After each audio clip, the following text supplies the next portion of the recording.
So, yeah, I meant to get to this a little bit sooner. I DVR'd the pilot to Supergirl. I was going to watch it on Tuesday, and then I was going to review it on Wednesday. But I was really busy Tuesday. I had a lot of things come up. Wednesday was not a good day to watch it either because some problems came up with my job, and I lost basically half the day because of it. And so that Thursday I was really busy. So that basically left it today. Friday was the day I finally managed to watch the pilot to Supergirl. And this isn't going to be a regular thing. I'm just going to review the pilot to this. Right off the bat, I'll say this. The people who know this, I know it's the people behind Arrow and the Flash. So yeah, they really do know their comics. I like the fact that they basically combined the Silver Age pre-crisis Supergirl and a little bit of the post-crisis. I hesitate to use the term Bronze Age because that's when that era takes place is very loose. But I would say the post-crisis Supergirl. They gave her the last name of Danvers, which is from that era of Supergirl, and they gave her Kara Zor-El. And no, she didn't use. She was Kara Danvers through the whole thing. So yeah, like a little bit of the nods. Dean Cain and Helen Slater were there. Very briefly. I don't think they had any words. At least Dean Cain didn't. I think Helen Slater was Mrs. Danvers, but I may be wrong on that. Likewise, if you've seen the trailer, Callista Flockhart is Cat Grant. Another character from the comics. If you knew anything about her, she was the Daily Planet's gossip columnist, and she was always flirting with Clark Kent, and that would cause Lois to bristle because even though Lois never professed any attraction to Clark Kent, you always sensed it. So she was not the Devil Wears Prada-esque character that she is in this show, but for what that character is, but you can easily imagine the character of Cat Grant being what she is on the show. And Callista Flockhart does nail that down. Likewise, Supergirl, Kara, flirting with Jimmy Olsen a lot. It happened in the comics a lot. And there are other things. I can't remember exactly where there's a reference. There's something that takes place on a bridge. I can't remember if it was she flew and stopped a crime on a bridge, or if that was near where the plane landed when she saves her sister. If you've seen the pilot, you know what I'm talking about. I'm sorry, I'm getting really loose on this. This part where she saves her sister's plane. That's how she decides to become Supergirl for the first time, basically. And there's a reference to Binder Bridge, and of course it's Otto Binder Bridge, and Otto Binder was he didn't create Supergirl. That was Siegel and Schuster, but Otto Binder basically wrote a lot of the early Supergirl stuff. What else? Likewise, her little assistant who's making her costumes and everything is Winslow Schott, who, if you're a DC Comics fan, you would know is the Toy Man, who's actually a villain. Likewise, I always thought, again, I've said this before on the comic forums, but I'm pretty darn sure that her first costume, the rejected one where she complains about not having a cape, it might be a riff on Supergirl's current costume in the New 52. Just a thought. Some of the drawbacks to this a little bit.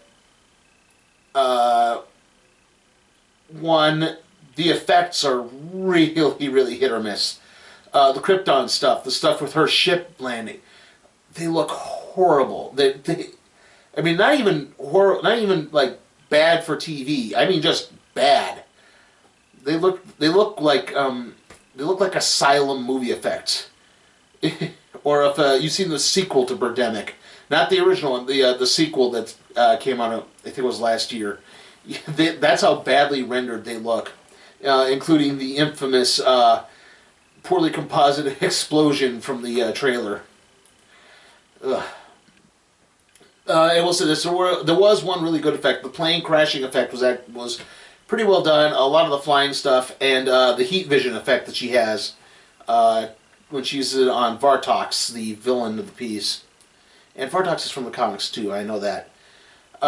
Likewise, another drawback, the stuff with her sister, not wanting to be, her sister not wanting Kara to be Supergirl, and then it's, oh, she's actually a government agent. How could you keep this from me? That was a little heavy-handed, a little melodramatic. Hopefully, in future episodes, they get by that. Likewise, the thing with the Kryptonian device, not exactly the climax. I'm sorry, I'm kind of rambling here. I have some notes, but I don't. It's not like a formal script or anything here. So, the Kryptonian artifact she gives, Alex gives Kara, that triggers the response and heals the sisters' feud. Yeah. I do like that, again, they're working another comic character, Hank Henshaw, into this. Hank Henshaw eventually goes on to become a cyborg Superman. Likewise, I said that before, flirting with Jimmy Olsen, that happens in the comics a lot. Or that happened in the comics a lot. And, I guess they're going with Phantom Zone villains escaping. Vartox was the one in this pilot episode. I saw some of the other ones. I'm not entirely sure who all of them were. I think one of them might have been a Mazo. I saw a purple three-eyed monster. I don't know if that's... not a Mazo. Wait, it was Mazo. No, Mazo's the android. My mistake. Oh, fudge. And I did say fudge. No, it is a Mazo. That's the creature I'm thinking of. Yeah, except he didn't have the mohawk fin. And the end with the revelation that the Phantom Zone villains are being bossed around by Supergirl's aunt, who looks like Supergirl's mother, who may be Ursa, I'm thinking, or is it oh, there's another Phantom Zone Kryptonian female. I'm trying to think what her name is now. Ursa was from Superman 2. But there was like a comic equivalent to her, and I can't think of what her name was. I wanted to say it was like Jaxor or Jackson, but that might have been the guy in that partnership. I can't remember. Anyway, like I said, for the most part, it was pretty enjoyable. Not really going to say this is must-see TV. I'll probably DVR the next 2 or 3 episodes, see how things shake out there.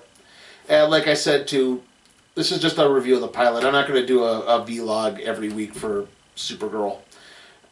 I might do a vlog for the first episode of Alias, or AKA Jessica Jones, or Jessica Jones, or whatever they're calling it now. Well, okay, sorry.